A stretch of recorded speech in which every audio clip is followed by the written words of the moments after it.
बिस्मिल्लाहिर्रहमानिर्रहीम। अस्सलाम वालेकुम व्यूवर्स, आज के व्लॉग में चंद ख़बरें आपके साथ शेयर करूंगा। उनमें पहली खबर नवाज़ शरीफ साहब की है। नवाज़ शरीफ साहब ने कल अपना वही पुराना मुतालबा दोहराया जो उन्होंने इंग्लैंड में किया था कि जिन लोगों ने इस मुल्क को डिस्टेबलाइज़ किया है, इस मुल्क को नुकसान पहुँचाया है पिछले 2018 से लेकर ऑनवर्ड, उन लोगों का मुहासबा होना चाहिए और उन लोगों की कोई पकड़ होनी चाहिए। तो उस वक़्त तो उन्होंने मुतालबा एक दफ़ा कर लिया, उसके बाद फिर खामोश हो गए, लेकिन आज दोबारा मुतालबा दोबारा शुरू किया है कल। तो इससे अंदाज़ा ये होता है कि ये उनका इलेक्शन का बयानिया है। बयानिए की हद तक तो ठीक है, लेकिन मुझे नहीं लगता कि अगर वो सीरियस हैं, और हैं डेफिनेटली हैं वो सीरियस, और वो सही भी कहते हैं कि जिन लोगों ने इस मुल्क को डिस्टेबलाइज़ किया और एक ऐसी रजीम को लेके आए जिनको ना हुकूमत चलाने का एक्सपीरियंस था, ना उनको निज़ाम हुकूमत चलाने, इदारे चलाने का कोई एक्सपीरियंस था। क्रिकेट की गेंद मार लेना और बात है, निज़ाम हुकूमत चलाना और बात है। मैं समझता हूँ, मेरे ख्याल में, कि जितनी वो रजीम थी या जितने वो लोग थे जो प्राइम मिनिस्टर से लेकर नीचे तक, वज़ीर, उनके मशीर, उनमें से कोई एक भी निज़ाम हुकूमत चलाने के काबिल नहीं था। बल्कि अगर यूँ कहें तो गलत नहीं होगा कि ये लोग नायब कासद की पोस्ट के काबिल नहीं थे, जबकि बनाने वालों ने इनको किसी को प्राइम मिनिस्टर बना दिया, किसी को मिनिस्टर बना दिया, किसी को क्या बना दिया। तो ये एक अलमिया के अलावा कुछ नहीं था। और पिछले 4 साल से जो तमाशा होता रहा इस मुल्क में, वो सब दुनिया ने देखा। क्या तरक्की की 2017-2016 में मुल्क अच्छे तरीके से तरक्की की राह पे गामज़न था, और महंगाई नहीं थी, बिजली की कीमतें ज़्यादा नहीं थी, पेट्रोल की कीमत नहीं थी ज़्यादा। 2018 जो इलेक्शन हुआ और ये रजीम आई और इन्होंने सत्यानाश कर दिया इस मुल्क का।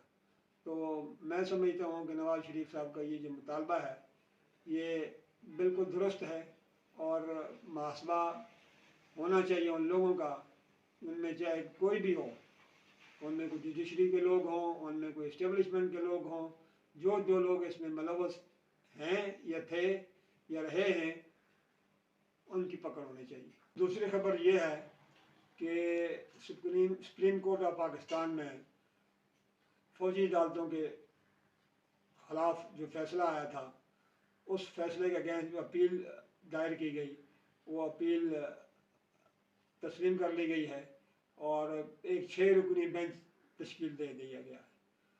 अब सुप्रीम कोर्ट भी फैसला करेगी, क्या फ़ैसला करती है इसका तो मुझे नहीं पता और ना मैं जानता हूँ, लेकिन मिलिट्री कोर्ट्स दुनिया के बड़े बड़े मुल्कों में, एडवांस मुल्कों में मौजूद हैं, और उनके मुताबिक उनके ट्रायल भी होते हैं। अमेरिका, कनाडा, बरतानिया, जर्मनी, इवन इंडिया में भी मिलिट्री कोर्ट्स मौजूद हैं, और उनके मुताबिक जो लोग मिलिट्री से मुतल्लक केसेस में इन्वॉल्व होते हैं उनका मिलिट्री ट्रायल होता है। तो पाकिस्तान में इससे पहले जो मिलिट्री ट्रायल हुए उनको भी कलअदम करार दे दिया गया, और आइंदा के लिए तो मिलिट्री ट्रायल होगा ही नहीं। तो मैं समझता हूँ ये डिसीजन जो है ना वो इसको रिवीन होना चाहिए, रिवाइव होना चाहिए।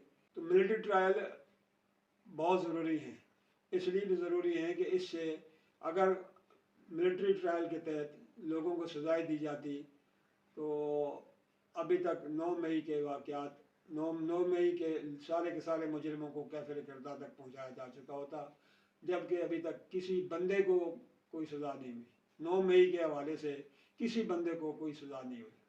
तो मैं समझता हूँ कि मिलिट्री कोर्ट्स बहुत ज़रूरी हैं, और उसके तहत ट्रायल भी होना चाहिए, और ख़ासकर उन लोगों का जो मिलिट्री इंस्टॉलेशन पे या मिलिट्री एरियाज़ में या मिलिट्री पर्सनल पे अमल में इन्वॉल्व है। अब तीसरी खबर बिलावल भुट्टो ज़रदारी साहब के बारे में है, जिन्होंने कल लाहौर दीर में एक जलसे से खिताब किया और उन्होंने नवाज़ शरीफ को लाडला कहा, और साथ ये भी कहा कि जो बंदा 3 दफ़ा में प्राइम मिनिस्टरशिप मिलने के बावजूद कुछ नहीं कर सका, تو وہ چوتھی بار اس کو لگانے سے یا چوتھی بار لانے سے وہ کیا کر لے گا؟ تو یہ پاکستان کی سیاست بھی ایک عجیب و غریب چیز ہے. یہی بلاول بھٹو زرداری صاحب کچھ عرصہ پہلے پی ڈی ایم کا حصہ تھے اور یہ فارن منسٹر تھے پاکستان کے. تو اس وقت تو انہوں نے نواز شریف کے خلاف کوئی ایسی بات نہیں کی. آج یہ چونکہ اپنی اپنی سیاست کر رہے ہیں اور اپنی اپنی جگہ تلاش کر رہے ہیں سیاست میں، تو انہوں نے اس طرح کا بیان دے دیا. حالانکہ یہ پی ڈی ایم کا حصہ تھے. بلاول بھٹو زرداری صاحب کے خدمت میں عرض یہ ہے کہ وہ ذرا دیکھیں، کھلی آنکھوں سے دیکھیں کہ ان کی پرفارمنس سندھ میں کیا رہی. ان کا جو وزیر اعلیٰ تھا ان کی پرفارمنس دیکھیں، اور نواز شریف کی پرفارمنس دیکھیں، جنہوں نے سی پیک دیا ملک کو، جنہوں نے ملک کو نیوکلیر پاور بنایا، جنہوں نے پورے ملک میں موٹر ویز کے جال بچھائے، جنہوں نے بجلی کے پروجیکٹ لگائے، جنہوں نے اورنج لائن بنائی، اورنج لائن دی ملک کو.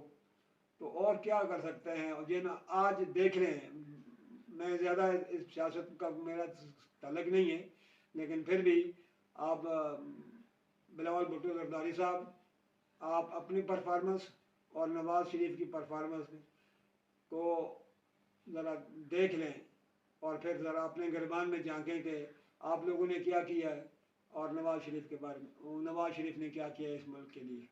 تو میں سمجھتا ہوں کہ سب کو مل جل کر، جیسے نواز شریف صاحب نے 15 سال بعد چودھری شجاعت حسین سے ہاتھ ملایا اور خود چل کے ان کے گھر گئے، اسی طرح انہوں نے ایم کیو ایم سے ملاقات کی، اسی طرح انہوں نے کوئٹہ کے لوگوں سے ملاقات کی. تو اسی طرح آپ لوگوں کو بھی مل جل کے اس پاکستان کو آگے بڑھانا، نہ کہ ایک دوسرے کی ٹانگیں کھینچنے. تو مجھے امید ہے کہ آپ کو یہ آج کا ویلاگ پسند آیا ہوگا. اگلے ویلاگ تک کا اجازت ہے. اللہ حافظ.